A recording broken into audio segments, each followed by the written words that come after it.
They say dogs can smell danger. But Willow, he smelled something else: heartbreak buried in snow, a promise broken before it was spoken, and a woman whose silence screamed louder than any cry for help. He didn't bark, he didn't bolt, he led, and what he found in the snow would change 3 lives forever. Willow, the dog who stayed. The storm hadn't finished speaking when Willow stirred. Snow licked the edges of Cedar Hollow like frostbitten tongues, quiet and cruel. Inside the cabin, the fire had gone low, and Elias Turner sat sharpening a blade by lantern light more out of habit than need. But Willow, his yellow-coated Labrador, rose to his feet, tail stiff, nose twitching. Then came the growl, not of threat, but of knowing. He pawed the door. Once. Twice. The third time, Elias followed, not out of belief, just instinct. 20 yards out, the wind howled. 50 yards further, Willow stopped and began to dig. And there, under layers of snow and silence, was the woman. Cedar Hollow sat like a breath held too long still, white and waiting. Tucked deep in the Wyoming highlands, the town was little more than a scattering of cabins and a church spire lost in snowfall. This winter had been harder than most. The roads were buried, the creeks frozen, and the sky hung low, like it hadn't decided yet if it wanted to let go of the cold or hold tighter. Elias Turner had lived alone at the edge of the hollow for 7 winters now. He was a man of broad shoulders and narrow speech, a former lumber hauler turned woodworker whose hands had grown quieter than his tools. 42, weather-creased and built like a man who did not run from hard things, Elias had once been warm. But warmth left when his wife Margaret passed, and all that remained was habit. Chop, fix, feed the fire, sleep. The only creature who still pulled him toward the world was Willow, a Labrador retriever, with a coat the color of dried wheat and eyes, that carried the wisdom of things never said aloud. Willow was 9 years old, with a slight limp in his back right leg from chasing a bear off the porch 2 winters ago. His tail was a metronome of mood, and his sense of smell sharper than any man Elias had met. That night, as sleet tapped against the windows like restless fingers, Willow stirred from the hearth with his ears pricked. He stood, sniffed the air, and whined low in his throat. Elias, oiling the hinges on the back door, glanced up. Willow whined again, padding to the door, then back to Elias. A third time, and Elias set the can of oil down. "Storm's not done yet," he muttered, but he grabbed his coat anyway. Outside, the wind cut like splinters. The snow was knee-deep, blown uneven in drifts. Willow surged ahead without hesitation, head down, his body an arrow through the white. Elias followed, boots sinking, heart racing, though he didn't know why. Something in the way Willow moved made it clear this wasn't a deer or a raccoon. This was something else. 50 yards into the tree line, Willow stopped. He turned in a circle, sniffed, then began digging with both front paws. Elias came up beside him, squinting against the wind, and then he saw it. A flash of fabric. Pale blue. Too pale for this place. He dropped to his knees. She was curled like a question mark at the base of a half-buried juniper tree, her dress stiff with frost, lace frozen against her skin. Long black hair spilled over her shoulders in wet, tangled ropes. And her face, God, her face was the color of porcelain left too long in winter. Her lips were cracked, her eyelids fluttering. She was alive. Barely. Willow licked at her cheek, gently, persistently, then lay beside her as if to lend what warmth he had. Elias touched her wrist, a pulse, faint but steady. There was no decision after that. He scooped her up. She was lighter than a sack of kindling and wrapped her in his coat. She didn't stir, but something about the way Willow stayed close, pressed against Elias's leg like a sentinel, made him feel he wasn't carrying a stranger. Not really. Back at the cabin, he didn't speak, didn't curse the situation or pray aloud. He just moved. The fire roared to life. He stripped off the snow-wet dress carefully, laying her in a dry flannel shirt and wrapping her in quilts.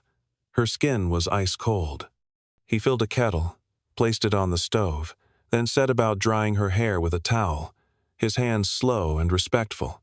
Willow lay nearby, his eyes never leaving her.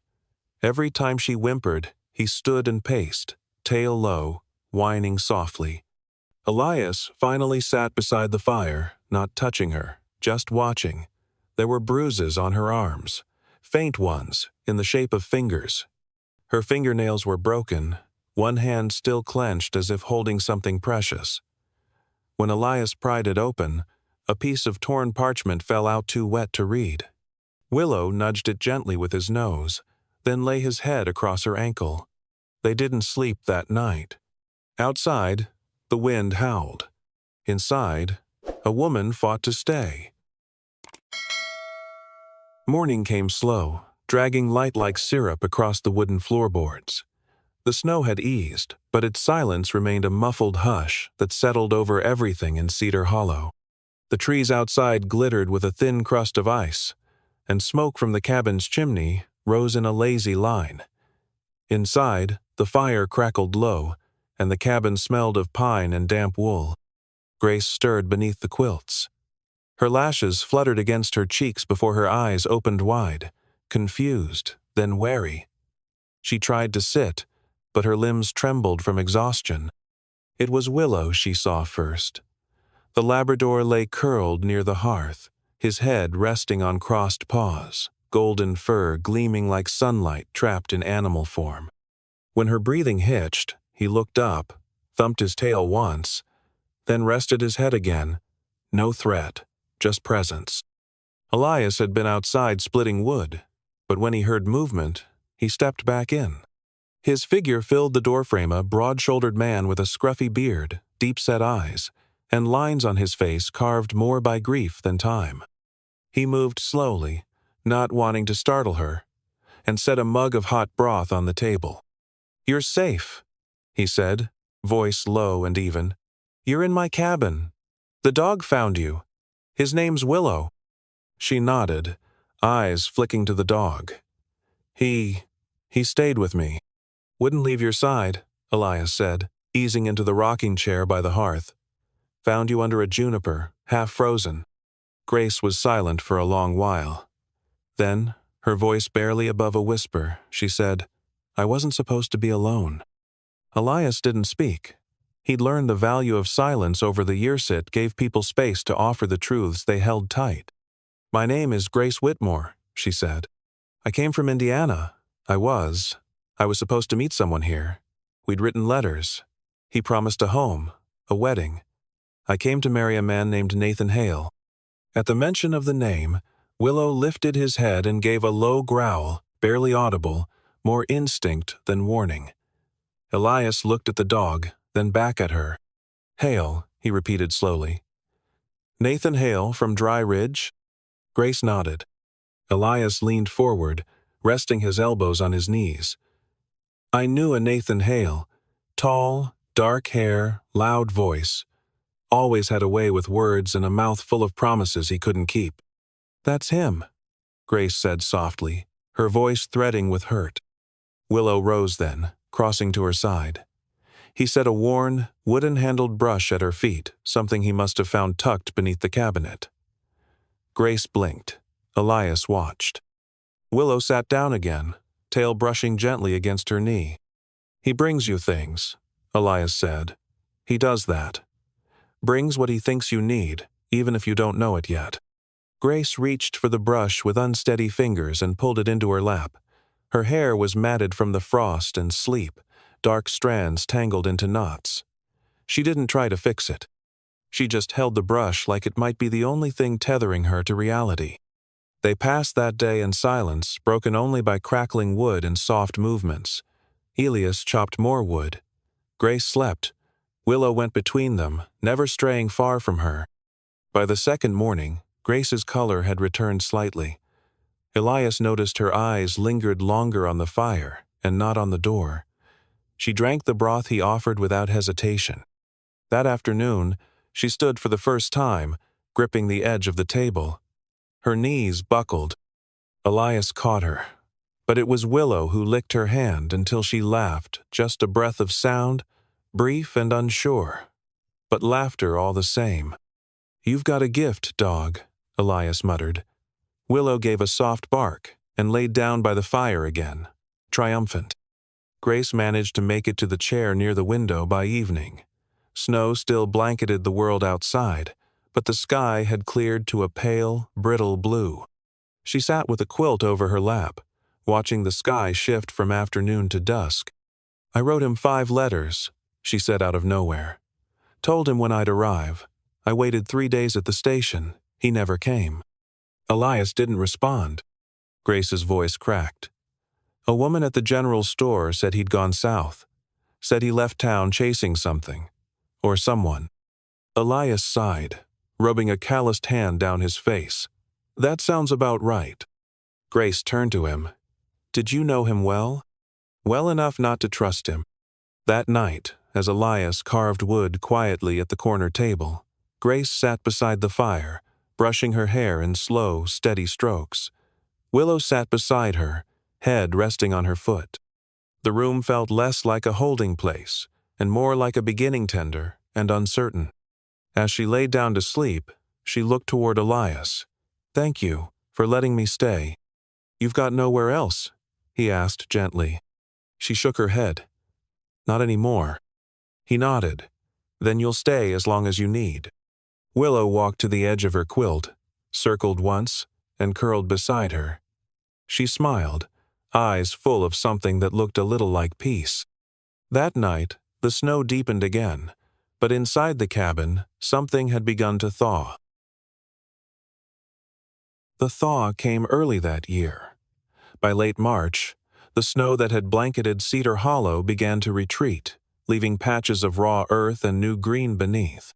The air still bit at the skin, but there was warmth in it, now an undertone of spring whispering through the pine branches. Birds returned cautiously, their calls tentative, as if uncertain whether they were welcome yet. In Elias's cabin, life moved in quiet rhythms. Grace had grown steadier on her feet. She no longer flinched at passing shadows, no longer waited by the door with her shawl clutched tight. She had even begun to hum softly while sweeping the hearth or boiling water. Willow followed her like a golden shadow, alert but content, tail wagging in slow, satisfied sways. Elias had resumed carving.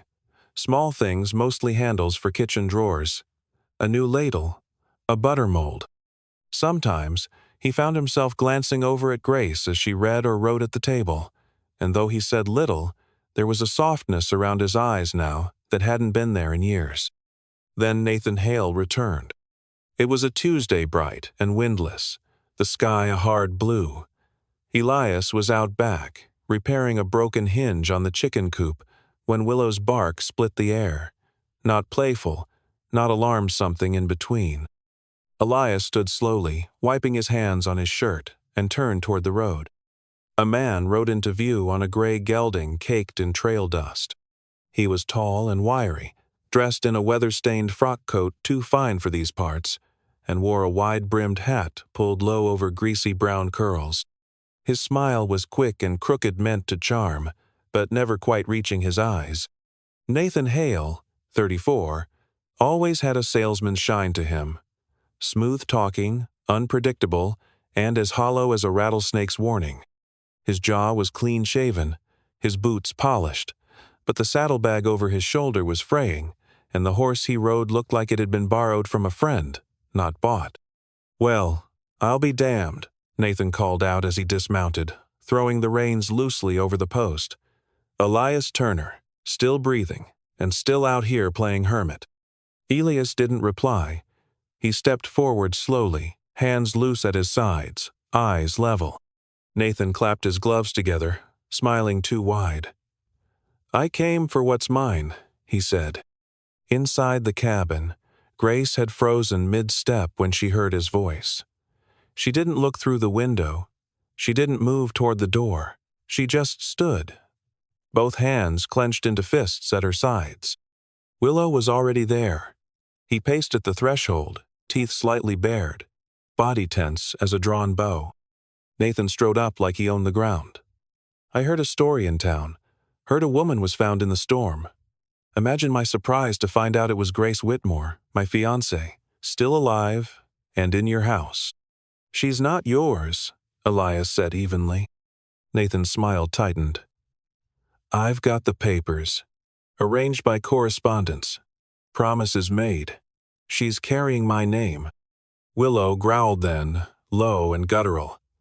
Grace stepped into view behind the door, her face pale but set. Nathan's eyes lit up like a man spotting buried gold. There she is, he breathed. You look well, darling. Lord, I was worried sick. Meant to meet you at the station, but I was waylaid. Missouri got messy. He moved as if to approach her. Willow planted himself in the doorway, body stiff. Nathan paused. I don't think the mutt likes me, he muttered. Elias stood firm but silent, his jaw tight. Grace opened the door a crack wider, voice trembling but clear. You left me. You knew I was coming. You didn't even write. Nathan raised his hands in mock surrender. Darlin', I was coming back. Things just got complicated. When he took a step forward, Willow lunged. Not with teeth to harm but teeth to warn. He gripped the sleeve of Nathan's coat, tugged him back with a strength no one expected. Nathan stumbled, cursed, pulled free. What the hell? He's protecting her, Elias said, his voice like a stone rolling downhill. From what? Nathan laughed nervously. From her own husband? To be? You were never that, Grace replied, stepping fully onto the porch now, her hand steady on the doorframe. You were a letter, a promise, and then a ghost. Willow moved beside her, pressing against her leg like a shield. His eyes never left Nathan. I don't need your name, she continued. And I don't need your papers. Nathan's face darkened. You think you get to decide that? Elias stepped forward, but it was Willow who moved first. He barked, loud and commanding, then turned and bolted down the trail into the woods. Elias paused, confused, until Grace clutched his arm. He wants us to follow. Nathan blinked, taken aback. What is this? But Elias didn't answer him.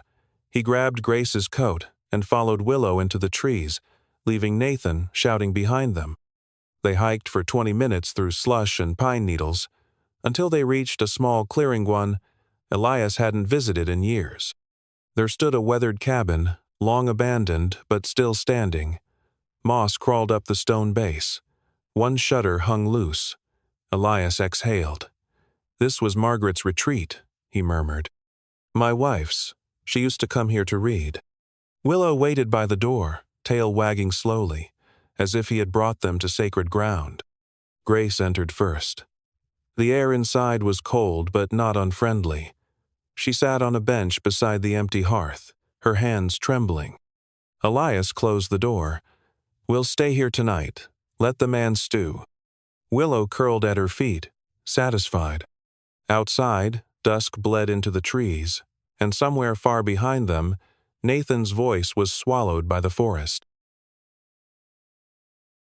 The wind shifted 3 days after they reached the old cabin warmer, drier, riding in from the south with a tang of thawed earth and dust.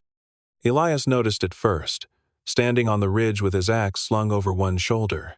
He watched the clouds gather low on the horizon, streaked with amber. Spring was coming fast now, and with it, things long buried were stirring. Grace had begun to reclaim the space. She swept out corners, aired the linens, folded dried leaves from the windowsills. Her movements were slower than before, but sure, deliberate. Her eyes no longer flicked toward the trees, expecting shadows. Willow stayed close as ever, padding silently beside her, ever watchful. That morning, as Elias gathered kindling, Willow disappeared into the trees. He didn't bark or whine, just slipped between the trunks like he had a purpose only he understood. Elias didn't follow right away. He knew enough now to trust that when Willow left, it was never random. Willow returned an hour later, his golden coat streaked with damp leaves, a folded piece of parchment clenched delicately between his teeth. He laid it at Grace's feet and sat, tail wagging once before going still. Grace blinked, slowly picking up the page. Her eyes scanned Itand, she paled. It was her handwriting. A letter she'd written during her first week in the cabin, raw with heartbreak and clarity, but never sent. She had poured everything into it. How Nathan never met her at the station, how she'd learned of his debts, of his lies, and the inheritance he'd hoped to gain through their marriage. "I thought I burned this," she whispered. Elias leaned over her shoulder, reading, silently. "Seems Willow found it first," he said. They didn't know then how important the letter would become. Later that afternoon, hoofbeats echoed through the trees. Willow bristled before Elias even heard them. A rider emerged from the trail, then two more. One was Nathan, looking freshly shaved and smug. The other two were stranger-sown, older, stout with a silver mustache and a sheriff's badge pinned crookedly on his chest. The other wiry and sharp-faced, wearing a city slicker's coat and spectacles. "Elias Turner?" the sheriff asked. His name was Sheriff Alden Ross, a man nearing 60, balding under his weathered hat, with the tone of someone who'd been doing this job too long. "Depends who's asking," Elias replied, stepping forward, calm but ready. Nathan grinned. "I brought legal company. Mr. Mayweather here's a lawyer. Got papers proving Grace was meant to be my wife. Her belongings, her future, they're tied to my name." Mayweather spoke then, all nasal drawl and officious tone. "According to these documents, Mr. Hale entered into a binding agreement with Miss Grace Whitmore through written correspondence. We aim to resolve this civilly." Grace stood behind Elias, her expression unreadable. Willow moved to her side, tail low, gaze steady. "Then let's resolve it," she said, stepping forward. "I have something to share." She handed the letter to Sheriff Ross. The sheriff read it slowly, lips tightening. Nathan shifted uncomfortably. "That letter's just a woman's word," Nathan snapped. "She was bitter, scared. You can't take that as proof." Willow growled.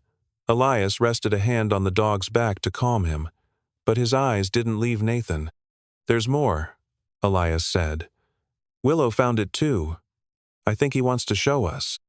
He nodded at Willow, who trotted off down the wooded path. Without question, Grace followed him. The rest trailed behind Nathan reluctantly, Mayweather nervously, and Sheriff Ross quietly. They reached the old willow tree near the bend of Cold Creek, a place once used for fishing and forgotten promises. Willow scratched at the base until Elias pushed aside a pile of stones.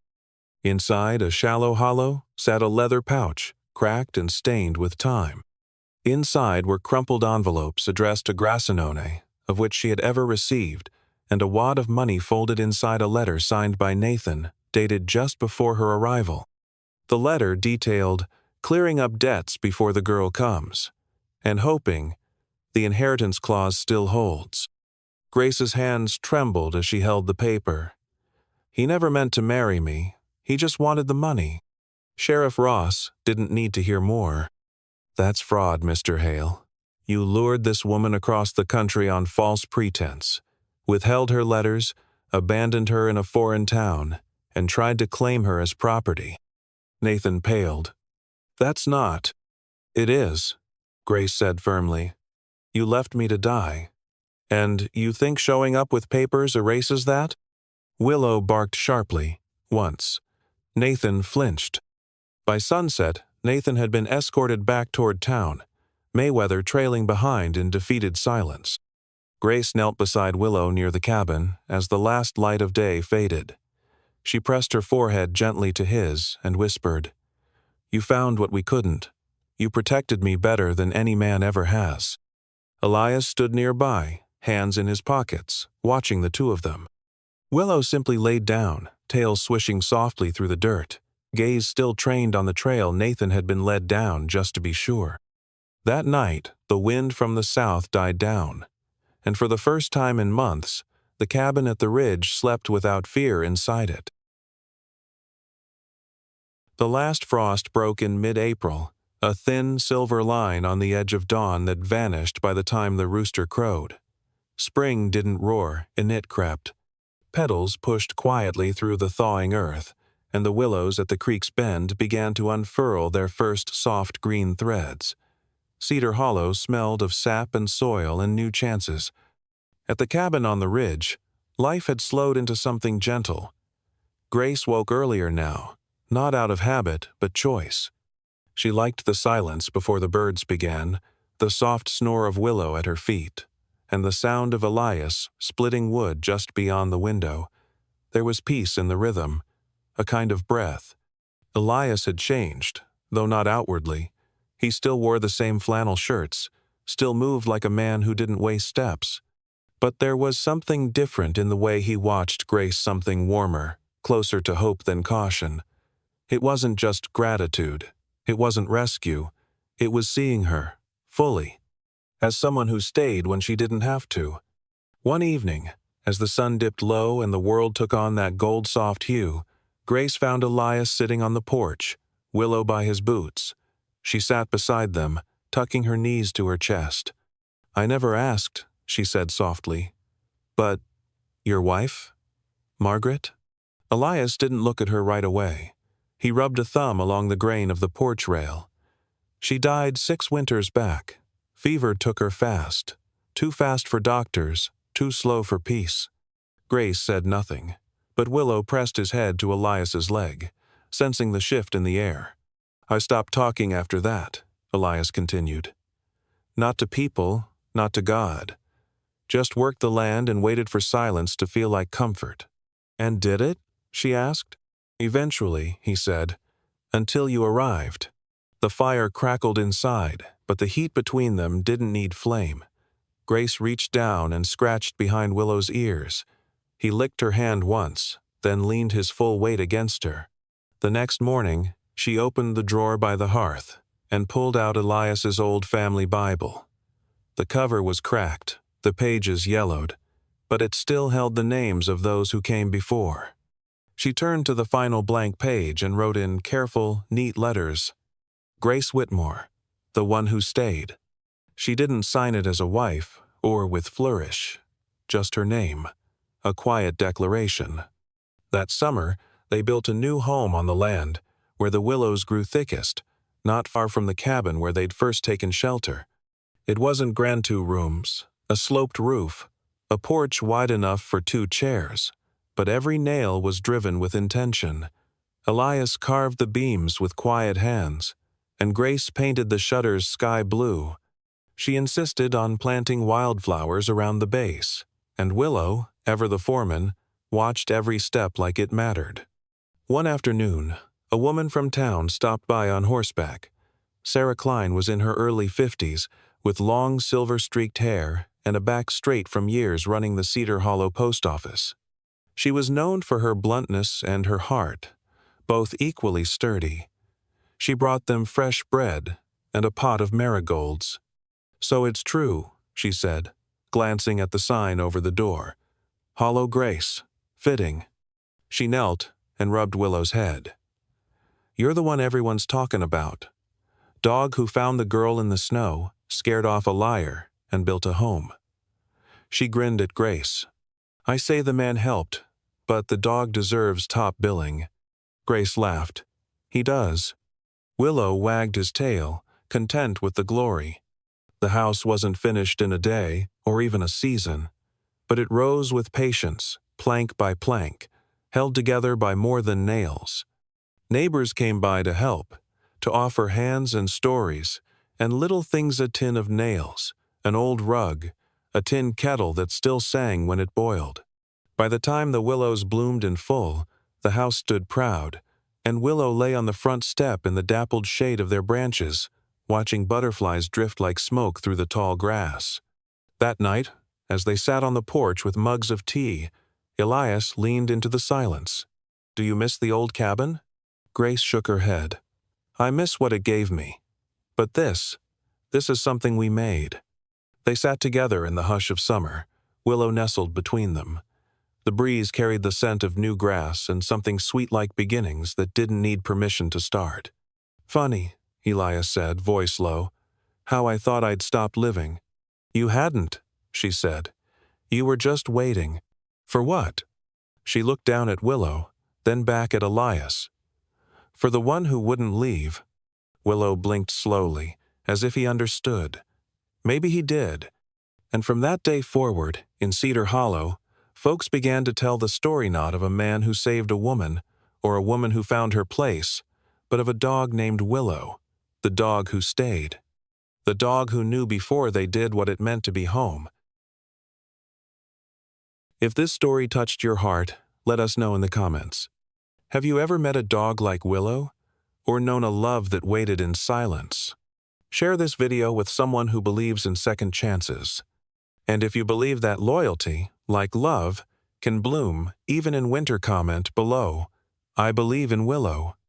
Don't forget to like, subscribe, and join us for more true-hearted tales, only on Fearless Paws.